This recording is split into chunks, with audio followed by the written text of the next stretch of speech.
नमस्ते, प्रणाम। मैं हूं आपके साथ अजितेश प्रमोद मिश्रा और आप देख रहे हैं जनहित टाइम्स का show news knowledge with Ajitesh. तो आज की न्यूज नॉलेज क्या है ये आपको बताऊं उससे पहले आप जल्दी से जनहित टाइम्स को सब्सक्राइब कर लीजिए और अगर सब्सक्राइब कर चुके हैं तो वीडियो को लाइक जरूर कीजिए। तो आज की न्यूज नॉलेज है महाराष्ट्र में मचे सियासी उथल पुथल के बीच अब अजीत पवार ने नेशनलिस्ट कांग्रेस पार्टी यानी एनसीपी और उसके चुनाव चिन्ह पर अपना दावा जताते हुए याचिका दाखिल की है। चुनाव आयोग ने कुछ महीने पहले जिस गणित से एकनाथ शिंदे को शिवसेना सौंपी थी उस हिसाब से देखें तो एनसीपी अजीत पवार को ही मिलेगी। लेकिन आखिर क्या है चुनाव आयोग का वो गणित जिसके हिसाब से चुनाव आयोग इसका फैसला करता है? ऐसे में जो पहला सवाल आपके जहन में आएगा वो ये है कि अजीत पवार को एनसीपी और उसके सिंबल पर दावा ठोकने के लिए किसके पास जाना होगा? तो जवाब है, राजनीतिक पार्टियों में बंटवारे की दो स्थितियां होती हैं। पहली, जब विधानसभा सत्र चल रहा हो, इस स्थिति में निर्णय लेने का अधिकार विधानसभा स्पीकर के पास होता है और ऐसे में दल बदल कानून भी लागू होता है। और दूसरी स्थिति तब जब विधानसभा सत्र नहीं चल रहा हो, जैसे फिलहाल महाराष्ट्र के हालात अभी के हैं। ऐसे वक्त में पार्टी में कोई फूट होती है तो चुनाव आयोग फैसला करता है कि असली पार्टी किसकी है। चुनाव आयोग को यह अधिकार the election symbols reservation and allotment order 1968 के पैराग्राफ 15 से मिलता है। अब दूसरा सवाल तो आपके जहन में आएगा ही और वो ये है कि चुनाव आयोग कैसे तय करेगा कि पार्टी सिंबल शरद पवार को मिले या अजीत पवार को मिले। तो इसका जवाब ये है कि चुनाव आयोग में मामला पहुंचने पर वो पार्टी में वर्टिकल बंटवारे की जांच करता है जिसमें विधायिका और संगठन दोनों देखे जाते हैं। इसके अलावा चुनाव आयोग बंटवारे से पहले पार्टी की टॉप कमेटियों और डिसीजन मेकिंग बॉडी की लिस्ट निकालता है। इससे ये जानने की वो कोशिश करता है कि इसमें से कितने मेंबर्स या पदाधिकारी किस गुट में हैं। इसके अलावा किस गुट में कितने सांसद और विधायक हैं। ज्यादातर मामलों में आयोग ने पार्टी के पदाधिकारियों और चुने हुए प्रतिनिधियों के समर्थन के आधार पर सिंबल देने का फैसला दिया है। लेकिन अगर किसी वजह से ये ऑर्गेनाइजेशन के अंदर समर्थन को सही तरीके से जस्टिफाई नहीं कर पाता है तो फिर क्या होगा? तो आयोग पूरी तरह से पार्टी के सांसदों और विधायकों के बहुमत के आधार पर फैसला करता है। ऐसे में फिर ये सवाल आता है कि कुछ महीने पहले शिवसेना पर उद्धव और शिंदे दावा कर रहे थे, तो आयोग ने आखिरकार एकनाथ शिंदे को शिवसेना सौंप दी। इसके पीछे का गणित क्या था वो मैं आपको बताता हूं। इसी साल फरवरी में शिंदे शिवसेना के मामले में चुनाव आयोग ने विधायिका के आधार पर फैसला दिया था। अपने 78 पेज के फैसले में आयोग ने कहा था कि विधानमंडल के सदन से लेकर संगठन तक में बहुमत शिंदे गुट के पास ही दिखा है। ऐसे में पार्टी का नाम शिवसेना और पार्टी का प्रतीक धनुष और तीर एकनाथ शिंदे गुट के पास रहेगा।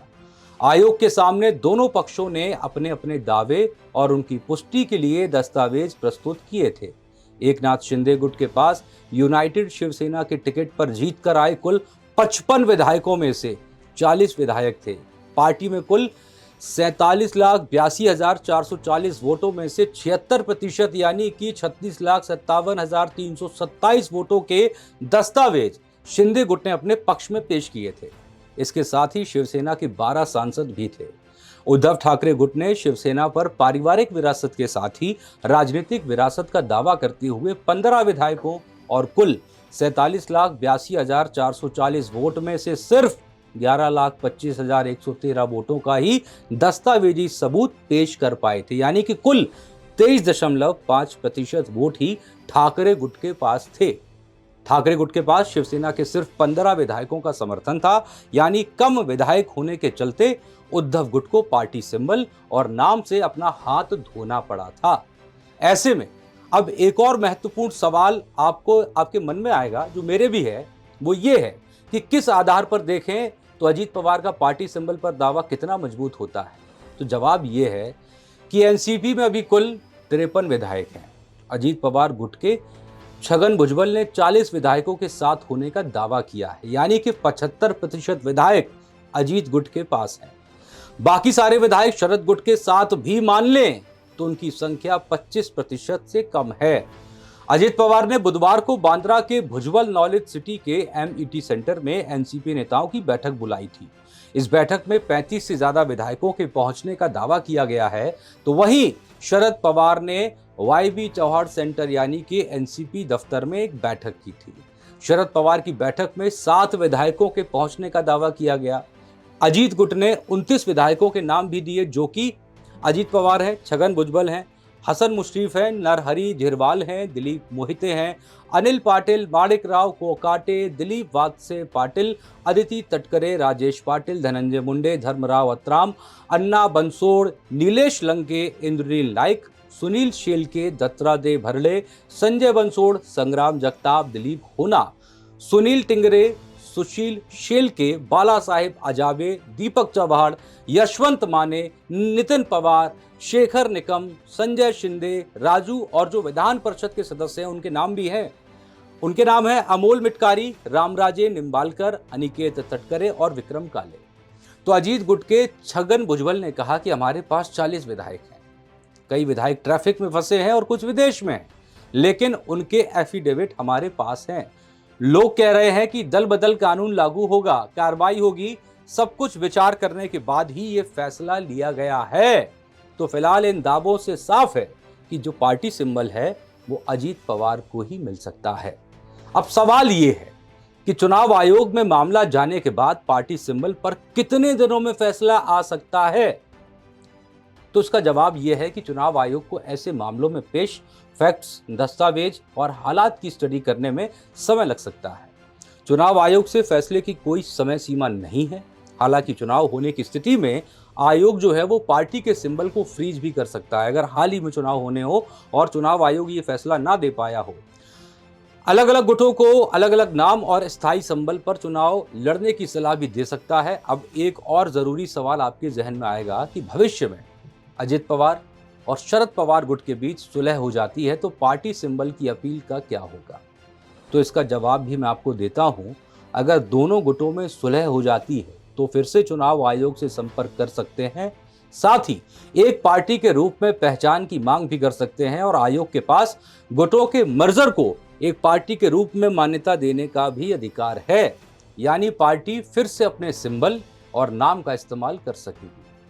अगला सवाल यह भी हो सकता है कि 1968 से पहले ऐसे मामलों में क्या होता था। तो मैं आपको बताता हूं कि दरअसल 1968 से पहले चुनाव आयोग कंडक्ट ऑफ इलेक्शन रूल्स 1961 के तहत नोटिफिकेशन और एग्जीक्यूटिव ऑर्डर जारी करता था। 1968 से पहले सबसे हाई प्रोफाइल मामला 1964 में कम्युनिस्ट पार्टी ऑफ इंडिया यानी कि सीपीआई में टूट का था।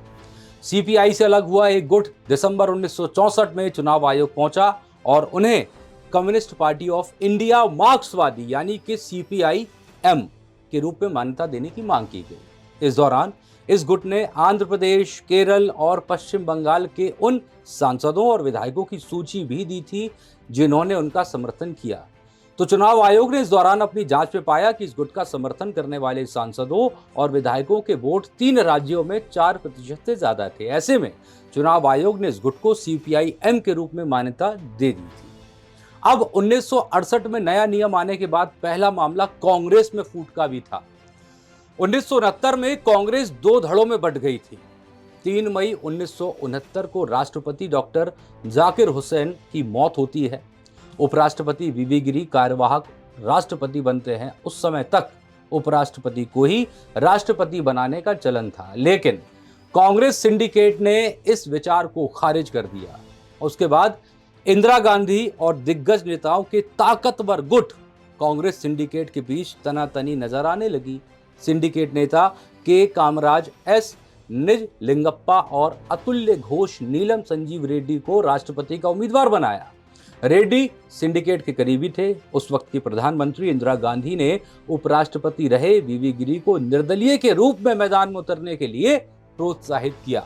साथ ही पार्टी अध्यक्ष निज लिंगप्पा की ओर से जारी व्हिप की अवहेलना करते हुए पार्टी नेताओं से अंतर आत्मा की आवाज पर वोट करने को कहा और गिरी के राष्ट्रपति चुनाव जीतते ही इंदिरा को पार्टी से बाहर कर दिया जाता है। ऐसे में पार्टी निज लिंगप्पा के नेतृत्व वाली ओल्ड कांग्रेस ओ और इंदिरा के नेतृत्व वाली नई कांग्रेस आर में बंट जाती है। चुनाव आयोग ने ओल्ड कांग्रेस को 2 बैलों की जोड़ी का सिंबल बरकरार रखा और वहीं इंदिरा गुट को गाय और बछड़ा का सिंबल दिया था।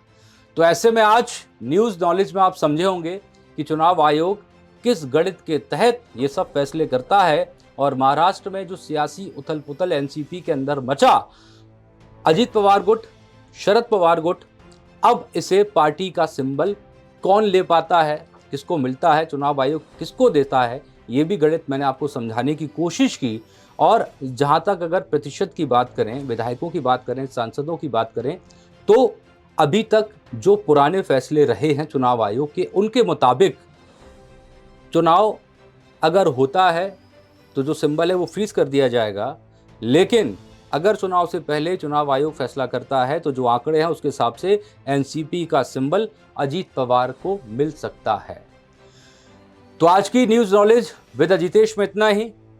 आपको ये खबर कैसी लगी, आपको ये वीडियो कैसा लगा, कमेंट सेक्शन में जरूर बताएं। साथ ही साथ जनहित टाइम को सब्सक्राइब करना ना भूलें। नमस्ते।